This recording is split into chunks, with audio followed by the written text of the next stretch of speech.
Veneto 1 con voi. Focus Attualità.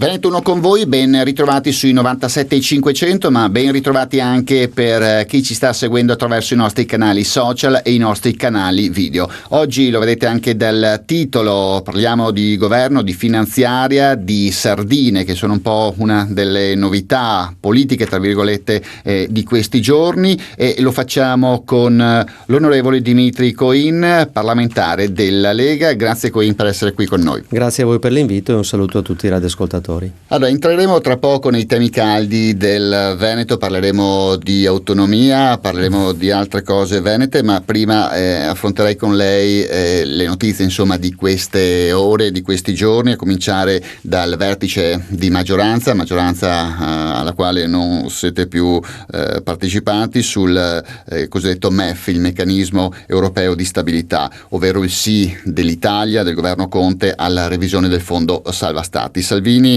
ha attaccato, e per questo abbiamo anche messo nel titolo Lega all'attacco, il Premier Conte, e ha parlato di alto tradimento. Cosa ne pensa? Penso che Salvini ha perfettamente ragione, perché cambiare come vogliono cambiare il meccanismo del fondo salva stati, che già aveva delle norme particolarmente stringenti nei confronti degli stati membri, sia un qualcosa di davvero pesante. Quello che invece sembra ancora più pesante, pare che questo accordo, questo sì, ce l'abbiano già.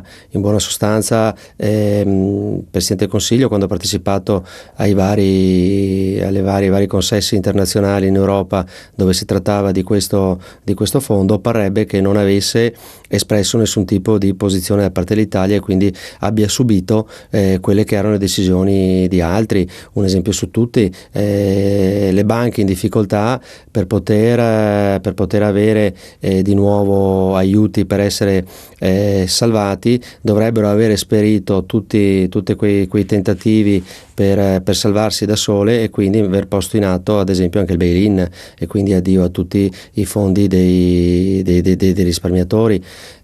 Quindi capiamo che è un fondo salva stati che in realtà è un commissariamento finanziario da parte di quella che sarà una nuova troica, che al posto del Fondo Monetario Internazionale avrà questo MES, questo meccanismo che alla fine è presieduto dai ministri delle finanze dei vari singoli stati, e che quindi decideranno su tutte le scelte macroeconomiche dei singoli paesi. Senta, quindi potremo subire delle scelte tipo, magari non come quelle della Grecia, ma probabilmente pressioni come quelle che ha subito la Spagna. Oggi c'è il tema a tener banco, sono le polemiche sul MES, sicuramente nei giorni scorsi e nei prossimi giorni si tornerà a parlare delle elezioni in Emilia Romagna, c'è il tema delle piazze piene per il movimento delle sardine, tutti temi che ci stanno distogliendo l'attenzione dalla cosa forse più importante in questo momento, che è la legge di bilancio, che ovviamente deve essere approvata. Ecco,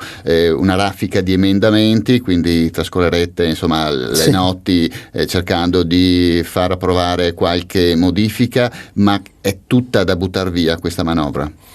Ma è una manovra, intanto si parte comunicativamente dal convincere gli italiani che si è dovuto disinnescare la clausola di salvaguardia dell'IVA. La clausola di salvaguardia dell'IVA è un meccanismo che viene posto in essere a suo tempo dai governi di sinistra post ultimo governo Berlusconi, in accordo con l'Unione Europea, che è un meccanismo appunto che nel caso in cui le entrate preventivate alla legge di bilancio non si materializzassero, ecco che scatta l'IVA, l'aumento automatico dell'IVA per coprire la parte che mancante. Con la manovra di bilancio scorsa è stata posta in essere anche in questo caso la clausola di salvaguardia dell'IVA, però la Ragioneria dello Stato già a luglio ha detto che non era necessario, che la clausola non sarebbe scattata perché le coperture c'erano tutte, e quindi già questo è un messaggio che viene dato in maniera non corretta. Dire che si sono messi dei soldi per disinnescare la clausola quando le entrate c'erano già, insomma già questo è un modo di comunicare che non è propriamente corretto. C'è un aumento di tasse importanti che derivano da tutte quelle microtasse, la tassa sullo zucchero piuttosto che la tassa sulla plastica, tutte quante piccolissime tasse che si nascondono dietro il termine di tasse di scopo, ma che tasse di scopo ad esempio non sono. Cioè la tassa sulla plastica non ha nessun effetto per ridurre il consumo di plastica, perché se non graverà, come dice anche Di Maio, su quelli che sono i consumatori e le aziende produttrici potranno in qualche modo assorbirla, ecco che è una tassa pura e semplice. Se si vuole davvero far ridurre il consumo di plastica, ad esempio sulle bottiglie, basta mettere una cauzione sulle bottiglie, le persone qualche centesimo a bottiglia ti restituiscono le bottiglie, ed ecco che non ci sono più tonnellate di plastica che vanno in giro per l'ambiente. Quindi e poi c'è il punto di cui si sta discutendo in questi ultimi giorni, che è quello della possibilità dei pignoramenti dei conti correnti per chi non paga le tasse locali. Quando magari uno non paga le tasse locali, magari perché effettivamente ha delle difficoltà economiche o delle priorità economiche che sono più importanti magari che non pagare la tassa alla scadenza precisa, la può pagare magari dopo. Senta, se Salvini, se la Lega, se voi fate il botto a gennaio in Emilia Romagna, si torna alle urne secondo lei, o ci sono altri meccanismi che quantomeno faranno attendere ancora? Beh, noi spingeremo intanto proveremo a vincere a tutti i costi in Emilia Romagna, perché l'Emilia in ogni caso è una delle regioni più importanti di questo paese, una regione tra quelle economicamente più pesanti, e dove insomma la sinistra l'ha quasi sempre fatta da padrona. Quindi il primo aspetto è il lato politico, l'aspetto politico, dove noi tenteremo di fare il tutto per tutto per cercare appunto di vincere con Lucia Borgonzoni. E poi sicuramente sarà un duro colpo per questa maggioranza che amministra ora il paese. Pensare che Mattarella possa sciogliere le Camere, noi siamo fiduciosi e vogliamo dire che Mattarella lo metteremo sotto pressione affinché sciolga le Camere, però realisticamente penso che farà un po' fatica. La Lega è un partito che oggi in Europa dà ancora troppo fastidio agli equilibri europei, rappresenta un po' un sassolino nella scarpa della grande finanza e delle multinazionali europee, di chi effettivamente comanda l'Unione Europea, per pensare così leggermente, con leggerezza, che le Camere vengano sciolte con questa facilità.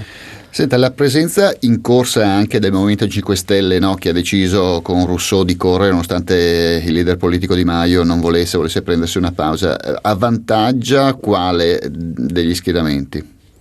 Beh, è un competitor in più che c'è sul campo, e probabilmente io mi auguro che qualche voto in più lo porti via a Bonaccini, quindi al candidato della sinistra, anche perché i 5 Stelle oggi non sono una forza, un alleato di governo della Lega, ma bensì del Partito Democratico.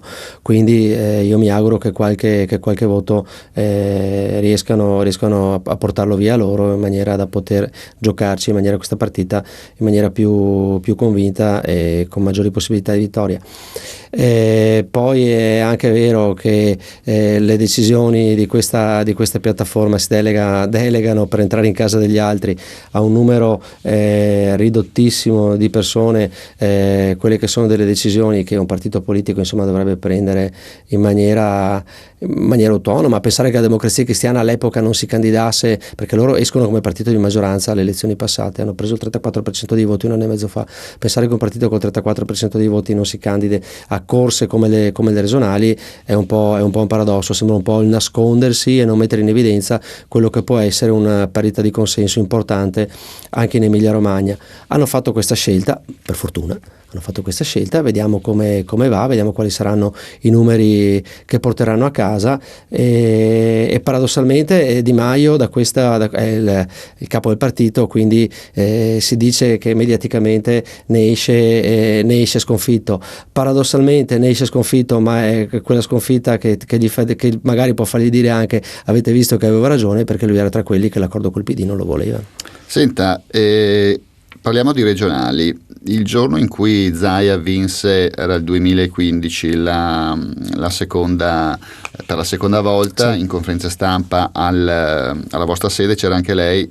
Zaia disse: se devo esprimere un desiderio, una priorità per questa mia seconda legislatura, dico l'autonomia. Siamo ormai alla fine della legislatura e l'autonomia non c'è un referendum con tanti veneti, trasversalmente parlando, dal punto di vista politico, che hanno scelto il sì, quindi sono andati, però l'autonomia non c'è. In un anno al governo, la Lega, Salvini, avrebbe potuto fare qualcosa di più? Allora, quella conferenza stampa, se non sbaglio era il 1 giugno del 2015, se non ricordo male. Io non c'ero perché dopo aver fatto da segretario provinciale un lavoro immane assieme ad altre persone all'interno della segreteria provinciale appunto di Treviso, ed essere stato in sede fino alle 9 del mattino, eravamo io e Riccardo Barbisani che siamo rimasti fino alla fine per vedere gli ultimi eletti, e l'ultimo eletto era Riccardo Barbisani, eletto da Alberto Villanova, che poi ha visto il suo ingresso qualche giorno successivo. Quando iniziava la conferenza stampa ero talmente stanco che me ne sono andato a casa. Il risultato era stato raggiunto e sono andato a casa. Sì, l'autonomia è stata sicuramente una priorità. Infatti il Consiglio regionale tutto, il governatore e tutti i veneti, chi ha posto in essere il referendum e chi poi è andato a votare, hanno detto in maniera schiacciante che vogliono una maggiore autonomia per il Veneto. Si è tentato di fare il possibile in questo anno di esperienza di governo con i 5 Stelle, però purtroppo non si è riusciti a chiudere la partita. Adesso il ministro, la partita è un percorso. Io ritengo che l'autonomia personalmente sia un percorso e non sia un evento che ce l'hai dall'oggi al domani, perché anche nel momento in cui ci considereranno tutte le materie bisogna portarle a regime, bisogna strutturarsi per gestirle, e quindi è un percorso assolutamente importante. Adesso vediamo il ministro Boccia cosa avrà intenzione di fare e come penserà a portarla avanti, perché personalmente io penso che se la partita sull'Emilia Romagna dovesse essere una partita davvero sul filo di lana, non mi stupirebbe che a Bonaccini, che aveva fatto un altro percorso rispetto a quello veneto sulla richiesta di autonomia, magari qualche materia venga proposta tra colleghi e compagni di partito per cercare di facilitargli questa corsa. Vediamo poi come si svolgeranno le cose. Fatto sta che noi la partita sull'autonomia non la molliamo.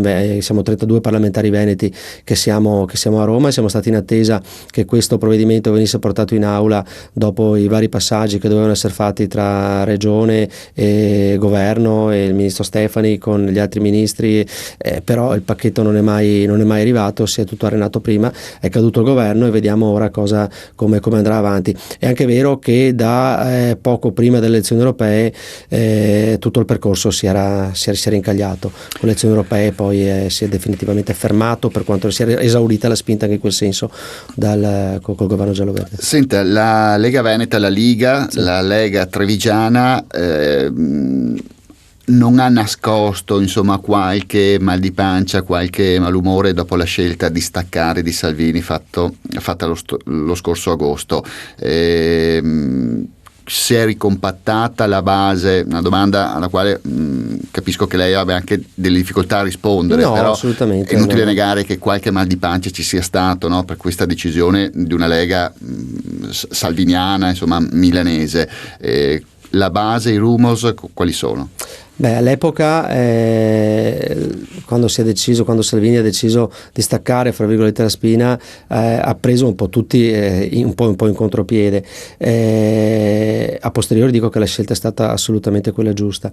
I mal di pancia sono assolutamente comprensibili all'epoca e derivano dal fatto che non c'era stata grande comprensione sul perché questa scelta poi si era materializzata, ma in definitiva lo si è visto in questi ultimi passaggi. Intanto i ministri che noi chiedevamo di sostituire sono quelli che poi nel Conte bis sono stati realmente sostituiti, quindi i vari Toninelli, la Trenta, Moavero, Tria, sono tutti ministri che poi sono stati sostituiti, e quindi davvero c'era una difficoltà nel governare, nel portare avanti determinati obiettivi di governo. Una volta spiegate queste cose, io davvero mi sono adoperato e mi sto adoperando tuttora nelle serate che facciamo in giro a spiegare un po' quello che è successo, perché alla fine dopo le elezioni europee il Movimento 5 Stelle era palpabile la difficoltà che stavano vivendo, vedono dimezzati i propri consensi, la Lega li vede raddoppiati, il chiedersi dove hanno sbagliato e quindi frenare un po' su tutte quelle che erano le iniziative della Lega è stato un qualcosa di automatico all'interno dei lavori parlamentari, lo vedevamo costantemente, ma posso confermarlo ancora di più, perché da dopo le elezioni europee, mentre abbiamo fatto 1 anno e mezzo di lavori praticamente frenetici, da dopo le elezioni europee, quindi con tutti i provvedimenti che venivano portati alla Camera, uno a settimana, praticamente un decreto legge a settimana, un provvedimento a settimana veniva portato alla Camera e veniva in ratifica e quindi in approvazione definitiva.